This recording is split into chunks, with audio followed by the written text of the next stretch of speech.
Hello दोस्तों, स्वागत है आपका एग्ज़ाम इन हिंदी में। आज की इस वीडियो में हम लोग नीट एग्ज़ाम के बारे में पूरी विस्तार से जानेंगे। तो अगर आप चैनल पर नए हैं तो चैनल को सब्सक्राइब करके बेल आइकन दबा दें ताकि आने वाले वीडियो की नोटिफिकेशन आपको समय पर मिल जाए।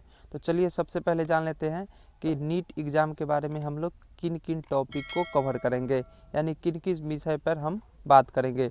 तो सबसे पहले हम लोग जानेंगे कि नीट क्या होता है, उसके बाद जानेंगे कि नीट कितनी परीक्षाएँ आयोजित करवाता है, देन उसके बाद जानेंगे नीट का फुल फॉर्म क्या होता है। यह भी मोस्ट इम्पोर्टेंट प्रश्न है, अक्सर लोगों को पता नहीं होता है। देन उसके बाद जानेंगे नीट का फॉर्म भरने के लिए योग्यता क्या क्या होनी चाहिए, ठीक है। और जानेंगे नीट परीक्षा में कितनी फीस लगती है। और अंत में जानेंगे कि नीट परीक्षा के लिए आयु सीमा क्या तय की गई है तथा नीट परीक्षा का पैटर्न क्या क्या है, उन सभी के बारे में हम विस्तार से जानेंगे। तो आप वीडियो को लाइक ज़रूर कर दें। तो चलिए सबसे पहले जानते हैं नीट होता क्या है। तो सबसे पहले नीट के बारे में जान लेते हैं। तो नीट भारत का एक मेडिकल एजुकेशन से जुड़े कोर्सेज जैसे कि MBBS और BDS में एडमिशन लेने के लिए एक क्वालिफाई यानी एंट्रेंस एग्ज़ाम करवाता है, ठीक है। नीट के बारे में आप समझ गए होंगे। जो नीट है वह एक मेडिकल एजुकेशन से जुड़े जो जितने भी कोर्स होते हैं जैसे कि MBBS BDS में एडमिशन लेने के लिए एक क्वालिफाइंग यानी एंट्रेंस एग्ज़ाम करवाता है। आगे है, इस परीक्षा को पास कर लेने वाले स्टूडेंट को MBBS या BDS में एडमिशन मिल जाता है, यानी आसानी से मिल जाता है। आगे देखते हैं कि नीट कितनी परीक्षाएं आयोजित करवाता है। नीट जो होती है वो कितनी परीक्षाएं आयोजित करवाता है। तो जो नीट होता है वो 2 लेवल पर होता है, एक होता है UG लेवल, दूसरा होता है PG लेवल, ठीक है। तो नीट कितनी परीक्षाएं आयोजित करता है, तो नीट जो होता है 2 परीक्षाएं आयोजित करता है, एक UG लेवल का और दूसरा PG लेवल का। अब जानते हैं कि UG लेवल क्या होता है और PG लेवल क्या होता है। तो सबसे पहले UG लेवल की बात कर ले तो लेवल MBBS और BDS जैसे मेडिकल कोर्सेज के लिए एंट्रेंस टेस्ट होता है।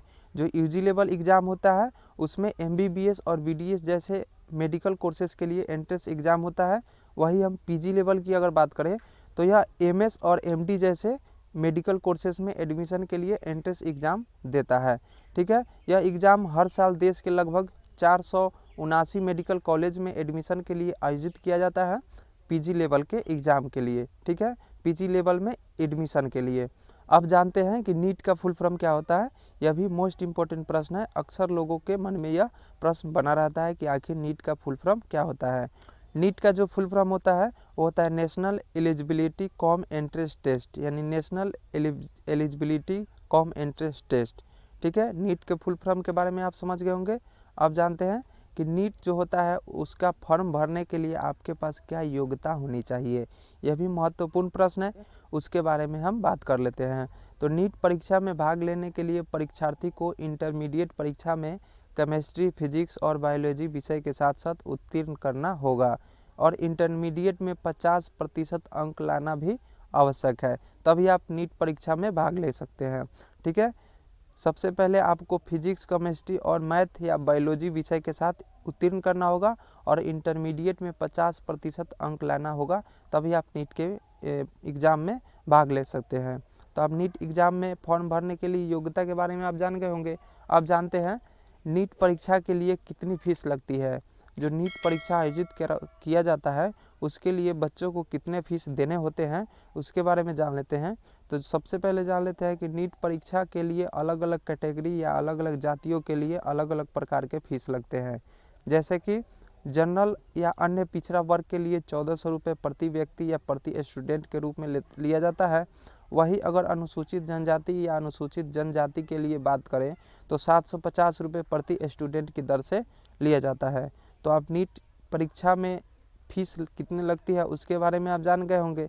अब जानते हैं कि नीट परीक्षा के लिए आयु सीमा क्या तय की गई है।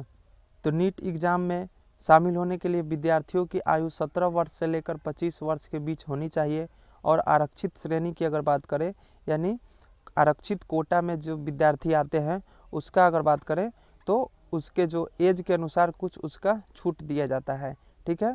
तो नीट परीक्षा में मिनिमम आयु 17 वर्ष और मैक्सिमम आयु 25 वर्ष के बीच होनी चाहिए, ठीक है। अब आगे देखते हैं कि नीट परीक्षा का पैटर्न क्या है, यानी नीट परीक्षा में किस किस टॉपिक से या किस किस विषय से प्रश्न पूछे जाते हैं और कितना प्रश्न पूछे जाते हैं। तो सबसे पहले नीट परीक्षा में 180 ऑब्जेक्टिव प्रश्नों को पूछा जाता है, जिसमें फिजिक्स से 45 प्रश्न होते हैं, जूलॉजी से 45 प्रश्न, बॉटनी से 45 प्रश्न और केमिस्ट्री से 45 प्रश्न पूछा जाता है। यानी 4 विषयों से 45 प्रश्न को पूछा जाता है। अब इसके बारे में जान लेते हैं कि एक उत्तर सही होने पर 4 अंक दिए जाते हैं। ठीक है, प्रत्येक प्रश्न पे 4 अंक दिए जाते हैं सही होगा तो, जबकि एक गलत उत्तर दिए जाने पे 1 अंक काट लिया जाता है। यानी आपके पास अगर एक गलत उत्तर है तो आपको 1 अंक काट लिया जाएगा। और यह परीक्षा कुल 3 घंटों की होती है, जिसमें आप 180 ऑब्जेक्टिव प्रश्नों को पूछा जाएगा आपके सामने। ठीक है, तो दोस्तों इस वीडियो के माध्यम से हमने नीट एग्ज़ाम के बारे में पूरी विस्तार से बताया है। अगर आपके पास किसी प्रकार की अन्य प्रश्न है नीट से संबंधित तो आप हमें कमेंट ज़रूर करें, उसका उत्तर कमेंट में मिल जाएगा। तो अगर आप चैनल पर नए हैं तो चैनल को सब्सक्राइब करके बेल आइकन दबा दें, ताकि आने वाले वीडियो की नोटिफिकेशन आपको समय पर मिल जाए। तो मिलते हैं नेक्स्ट वीडियो में, तब तक के लिए धन्यवाद।